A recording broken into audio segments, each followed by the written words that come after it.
अगर अपनी डिग्री के लिए लेकर के संघर्ष कर रहे हैं, अगर देश दुनिया में कोई भी आंदोलन चल रहे हैं, हमारे लिए वही दर्द है जो श्रीलंका के जनता के अंदर में दर्द है। हमारे सीने में वही दर्द है जो लैटिन अमेरिका के जनता के दिलों में है। हमारे लिए वही दर्द है जो फिलीपींस में आंदोलन चल रही है।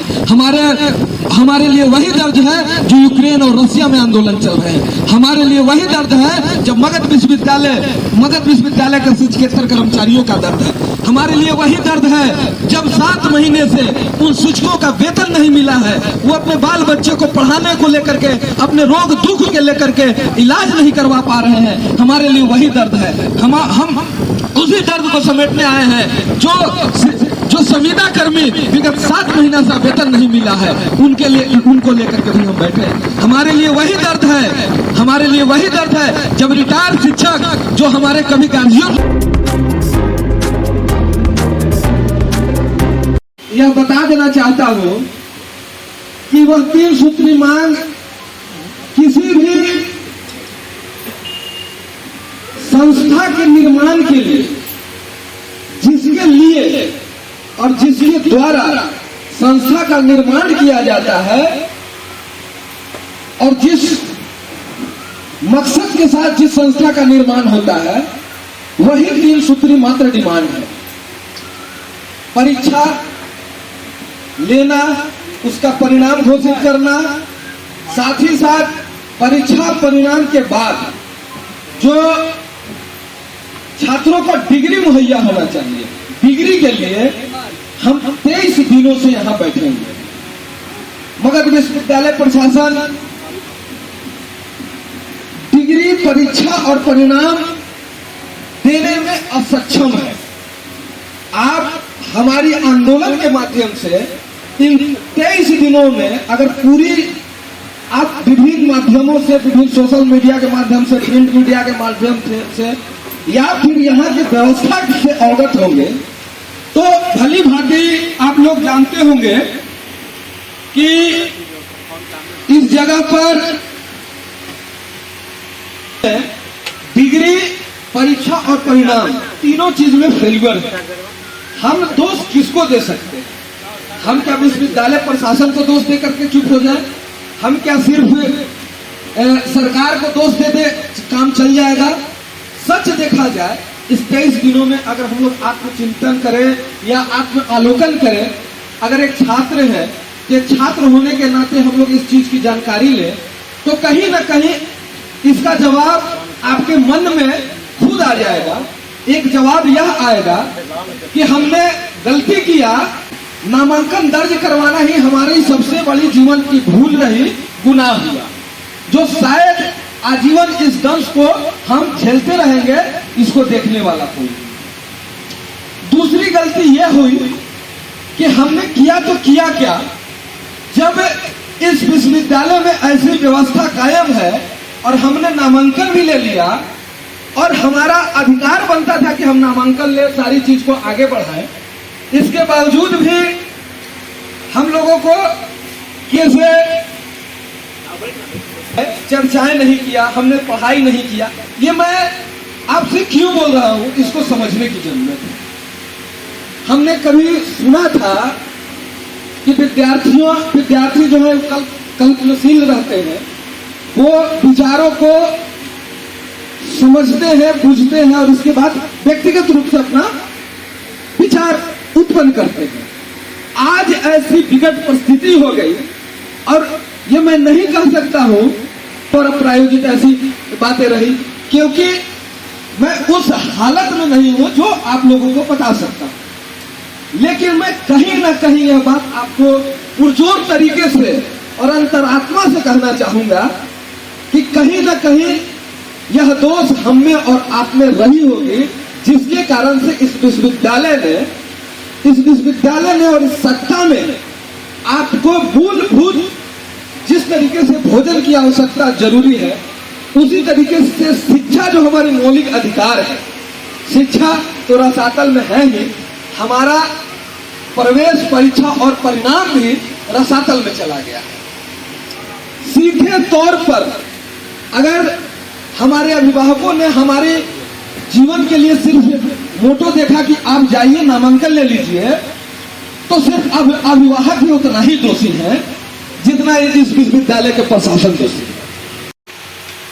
समय पर परीक्षा फल घोषित करना और समय पर सर्टिफिकेट इशू करना, ये तीनों काम विश्वविद्यालय प्रशासन को है साथियों। और ये तीनों काम करने में विश्वविद्यालय प्रशासन अक्षम हो रही है।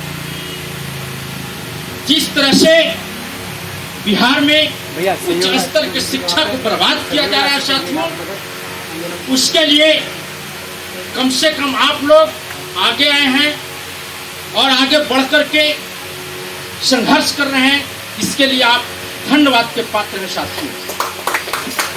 विश्वविद्यालय में, मगध विश्वविद्यालय का हमेशा जो वाइस चांसलर आते हैं अखंड भ्रष्टाचार में डूबे रहते हैं। उनकी चिंता ये नहीं रहता है कि समय पर परीक्षा हो, समय पर छात्रों का सर्टिफिकेट इशू हो और समय पर सारा काम हो।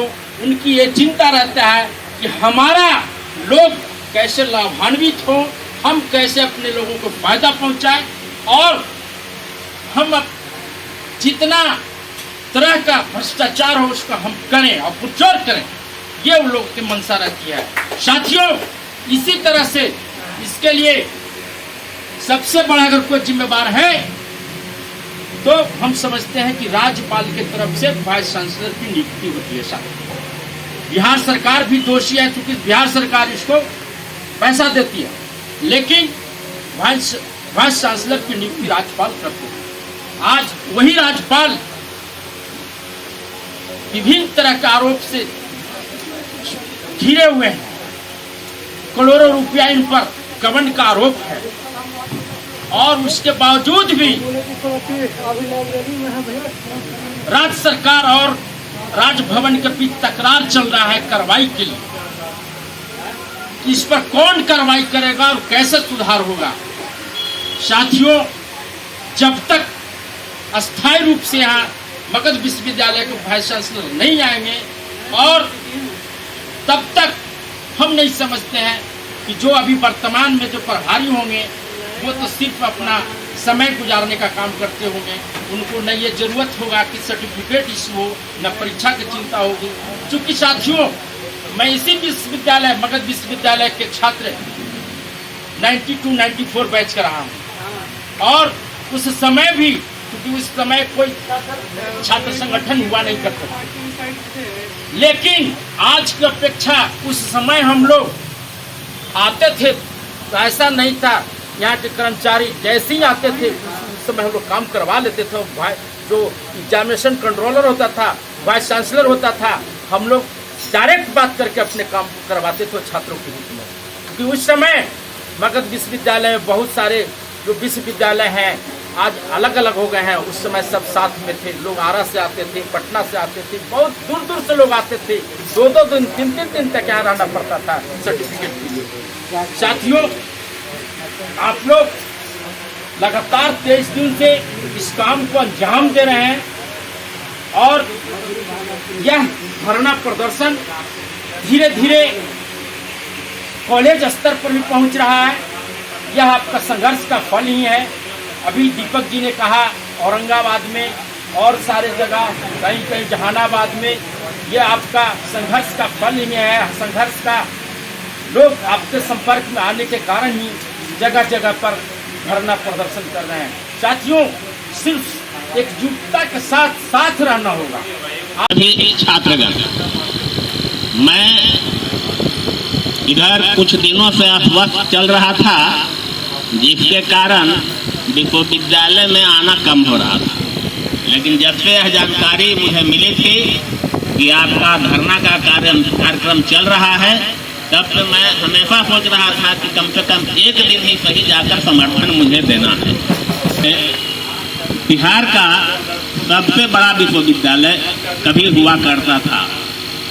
इस विश्वविद्यालय को एक साजिश के तहत खंड खंड करके रख दिया गया है पहला खंड वीर कुंवर सिंह के रूप में हुआ, दूसरा खंड पाटलिपुत्रा के रूप में हुआ, और अब उच्च स्तरीय साजिश के तहत इस विश्वविद्यालय के अस्तित्व को मिटाने का साजिश चल रहा है।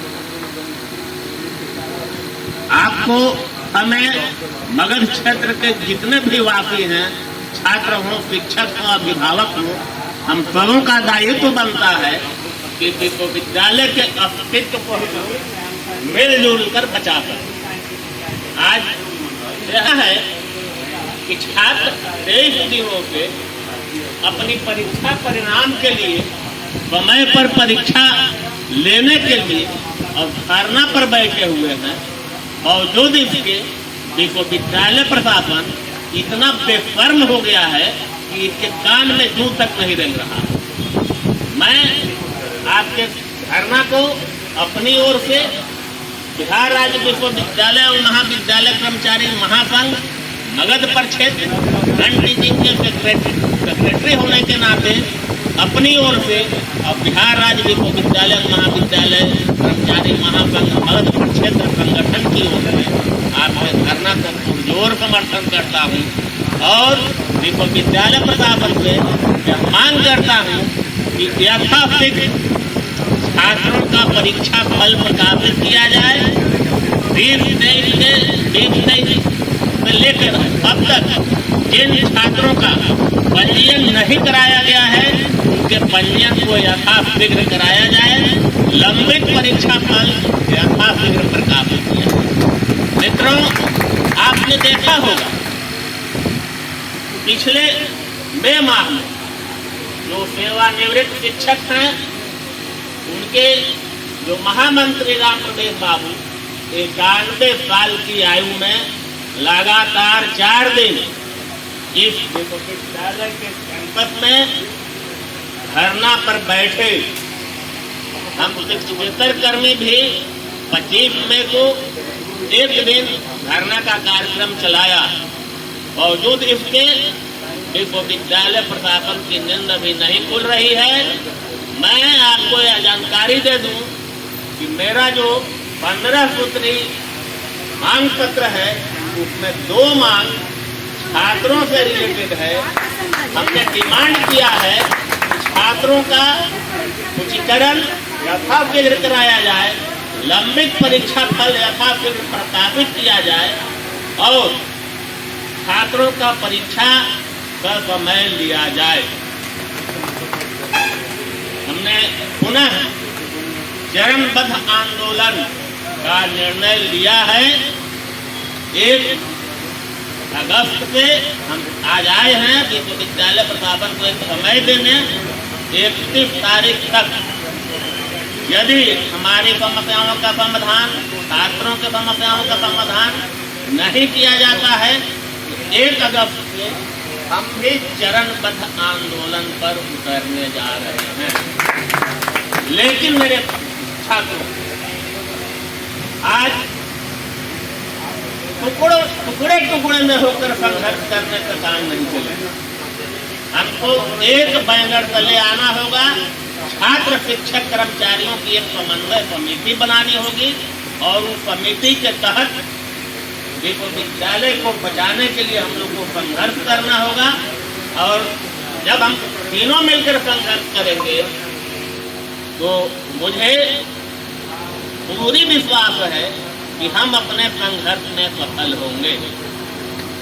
मित्रों, अभी के माहौल में यह विश्वविद्यालय का जो माहौल हो गया है जिसमें राष्ट्र कवि दिनकर कुरुक्षेत्र की पंक्ति हमारे जेहन में हमेशा हंस कर रही है। छीनता है स्वत्व कोई और तू त्याग तब से काम ले, यह पाप है, पुण्य है विछिन्न कर देना उसे, बढ़ रहा तेरी तरफ जो हाथ। व्यक्ति का है धर्म तप करुणा क्षमा, व्यक्ति की शोभा विनय भी त्याग भी, किंतु प्रश्न जब उठता समाज का, छोड़ना पड़ता हमें तब त्याग को। और इन्हीं कड़ी में मैं विश्वविद्यालय के जो हमारे शिक्षकेतर बंधु हैं इन पर भी तलवार हमेशा लटक रहा है। आप सभी जानते होंगे, यहाँ जो कुल सचिव का कभी ये हुआ करते थे, उनका एक ट्रांसफर कहाँ हुआ, विभाग में हुआ, उसपे भी विश्वविद्यालय प्रशासन को संतुष्टि नहीं मिली, तो मुख्यालय के कर्मचारी को सुदूरवर्ती इलाके में नबीनगर महाविद्यालय में स्थानांतरण किया गया है। बावजूद इसके यदि ये कर्मचारी बंधु नहीं जग रहे हैं तो यह मानकर चलना होगा कि अस्तित्व समाप्त होने वाला है। अपने अस्तित्व को बचाने के लिए हम सबों को एक बात आना होगा। आपको भी ABVP, NSUI, AISF यह सब करने से हमको कोई समाधान नहीं निकलने वाला है। आप संयुक्त छात्र मोर्चा बनाएं और उस मोर्चा के बैनर तले संघर्ष करें, छात्रों को प्रेरित करें। जब तक जितने छात्र हैं, इस विश्वविद्यालय के अंदर 6.5 लाख छात्र पढ़ते हैं। जब भी धरना का कार्यक्रम होता है 150 छात्र आ जाते हैं, तो इससे बंधु काम चलने को नहीं है। आप लोग प्रयास कीजिए और छात्रों को इकट्ठा कीजिए, संघर्ष कीजिए, सफलता निश्चित मिलेगी। इन्हीं शब्दों के साथ मैं अपनी वाणी को विराम देता